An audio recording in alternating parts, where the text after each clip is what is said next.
ఓం గం గణపతయే నమః. శివాయ గురవే నమః. శంకరాయ గురవే నమః. మనము ఈ 55వ రోజున వేదముతో సమానమైన శివ మహాపురాణములో శ్రీ విద్యేశ్వర సంహితలో తెలిపినటువంటి సూతుల వారి చేత చెప్పబడినటువంటి ధర్మ విషయాల్ని తిరిగి మరలా తెలుసుకుంటున్నాం. ఈ రోజున కూడా పార్థివలింగం యొక్క పూజను ఏ విధంగా వారు తెలియజేశారో ఆ విషయాన్ని తెలుసుకుంటున్నాం. ఆ విధంగా ప్రతి ముఖమండలంలో కూడా ఆ పరమేశ్వరుని మూడు నేత్రములు ఉన్న విధంగా అని వారిని విశ్వమునకు ఆది కారణుడుగా భావిస్తూ మనందరం కూడా ధ్యానం చేసుకునే ఉత్తమమైనటువంటి విధానంగా ఆ ఉత్తమోత్తమైనటువంటి పార్థివలింగాన్ని పూజించి సద్గురువు ప్రసాదించినటువంటి పంచాక్షర మహామంత్రము విధిపూర్వకముగా యథాశక్తిగా జపం చేయాలి. అందువలన ఓ శివభక్తులారా, విప్రులారా, విద్వాంసులైనటువంటి ఏ పురుషుడు దేవేశ్వరుడైనటువంటి శివులకు సాష్టాంగంగా భక్తి శ్రద్ధలతో ప్రణమిల్లి నానా విధములైనటువంటి స్తోత్రముల ద్వారా ఆ స్వామిని స్తుతించాలి. యజుర్వేదంలో చెప్పబడినటువంటి శతరుద్రీయమును భక్తి శ్రద్ధలతో పఠించవలను. అటు పిమ్మట దోషులతో అక్షతలను పుష్పములను తీసుకుని మిక్కిలి శ్రద్ధ భక్తి భావములతో ఈ కింద కనబడుతున్నటువంటి ఈ చెప్పబడినటువంటి మంత్రాలను పఠిస్తూ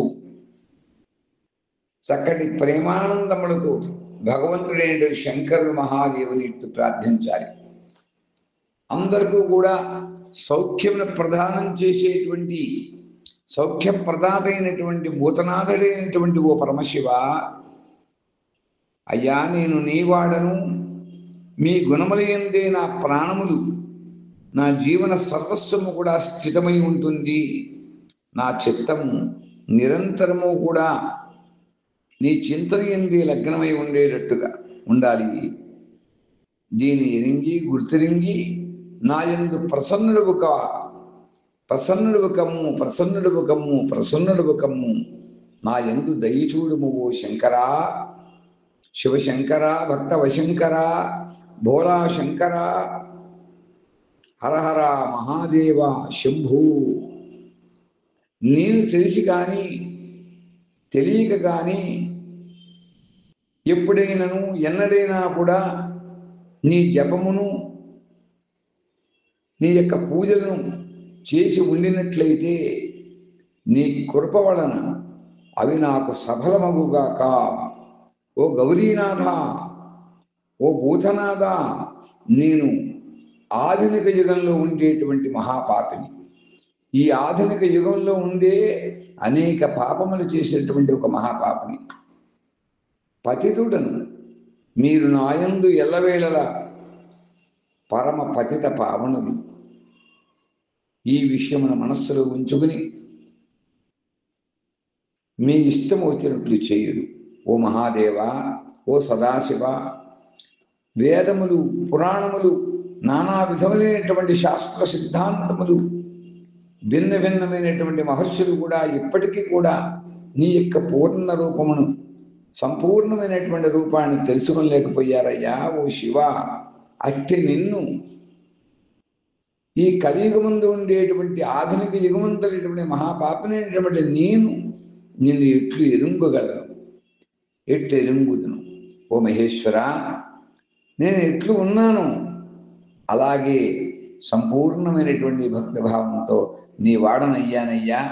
నిన్నే ఆశ్రయించుకుని ఉన్నాను కనుక నీ వలన రక్షింపబడుటకు యోగ్యుడునై ఉన్నానయ్యా. ఓ పరమేశ్వర, నీవు సదా ఎల్లప్పుడూ కూడా నీవు నా ఎడల ప్రసన్నుడు కమ్ము. మునీంద్రులారా, ఈ విధంగా సూతులు వారు చెబుతున్నారు.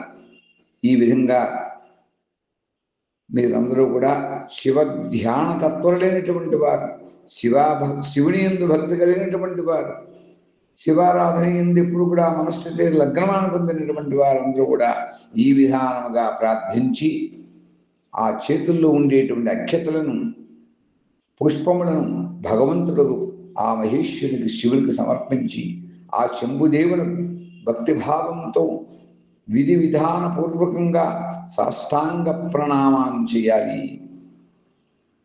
అనంతరము పరిశుద్ధమైనటువంటి బుద్ధి గల ఉపాసకుడు సాధకుడు శివధ్యాన తత్పరుడు శాస్త్రోక్త విధానంతో ఇష్టదైవమునకు పరిక్రమణ అండ ప్రదక్షిణ చెయ్యాలి. శ్రద్ధతో శాస్త్రోత్రముల ద్వారా దేవేశ్వరుడు శివుని భక్తి శ్రద్ధలతో స్తుతించాలి. దీని తర్వాత గొంతు విప్పి అంటే గొంతుతో అవ్యక్త శబ్దములను ఉచ్చరించి పవిత్రము వినీత చిత్తము కలిగినటువంటి భక్తుడు సాధకుడు ఆ భగవంతుడికి ప్రణమిల్లాలి. అటు పిమ్మట ఆదరపూర్వకంగా విజ్ఞప్తి చేసి దానిని విసర్జన చేయాలి. దాని తర్వాత విసర్జన చేయాలి, పూజను విసర్జించాలి. అందిదేత ఓ శివభక్తులారా, మునివర్యులారా, ఈ విధముగా మీ అందరికీ కూడా అలాగే శివభక్తులందరికీ కూడా శివ పూజ చేయాలనేటువంటి సంకల్పం కలిగినటువంటి వారందరికీ కూడా ఈ పార్థివ పూజా విధానం, మట్టితో శివలింగమును ఆరాధించేటువంటి పూజా విధానము సంపూర్ణంగా తెలపబడింది. ఈ పూజ అతి భోగమును మోక్షమును మనం కలిగించేటువంటిది. భోగమోక్ష ప్రధానంతో ఉన్నటువంటి ఈ పార్థివలింగ ఆరాధన మీ అందరి యందు ఆ పరమేశ్వరి యొక్క కృపచేత మీకు తెలియజేయబడింది.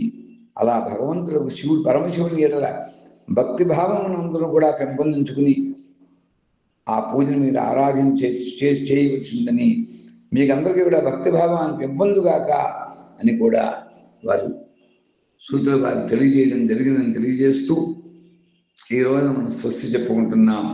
వాగర్ధావివ సంపృక్తౌ వాగర్ధ ప్రతివర్తయే జగత పితరౌ వందే పార్వతీ పరమేశ్వరౌ.